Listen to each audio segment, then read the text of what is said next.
Cleaning and oiling this machine is so important. I always tell my students to oil a machine every time they sit down to sew. Just a little bit. It will make a difference.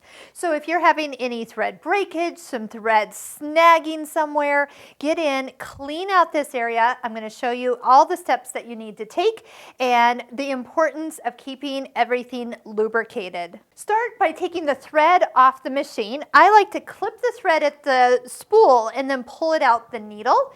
Then loosen the screw, take out the needle, and then take off the foot. Push down on the back right corner of the throat plate. That will bring this part up. Go ahead and take the bobbin out.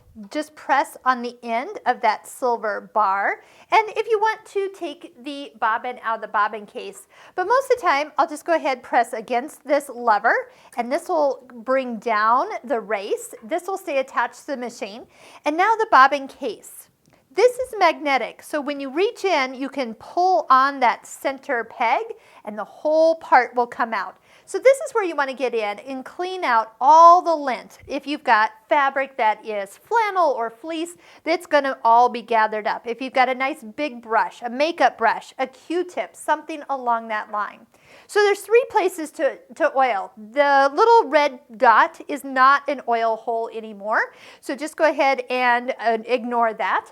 There are two places down in the center here that are yellowish. There's two dots on either side. So we'll start by putting a little drop of oil in each of those places. It's like a little felt pad, so just kind of give them a little drink here. Nothing much. Then you can put a little drop of oil kind of down along this area here, or you could even put a little oil around the outside perimeter of the bobbin hook here. This is where all the action takes place because that spins. Now to put this back in, there's a few tricks that can help. Number one, there is a hole that is through here, and it needs to line up with the silver dot that you see. Hold this part a little bit right at the top here, tip it down and in, and then just kind of bring it in. And once it holds, it totally attaches to the place. So just find what works for you with your fingers, but if you can kind of keep this at the top, put it down, and then get it to hold in place, it will stay.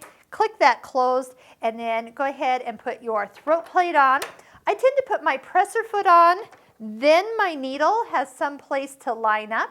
Make sure your needle is fresh and new, and it can go straight down and straight up. Make sure it goes at the highest position, and you tighten it with your fingers.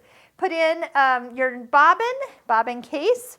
Cut the thread, rethread the machine, and then sew a little bit just on a scrap piece of fabric. That way if there's any extra oil, it'll come out on your fabric instead of on your actual project. So give it a couple run-throughs, and you'll see that probably the first couple of stitches might be a little grayish after you've put fresh oil in this machine.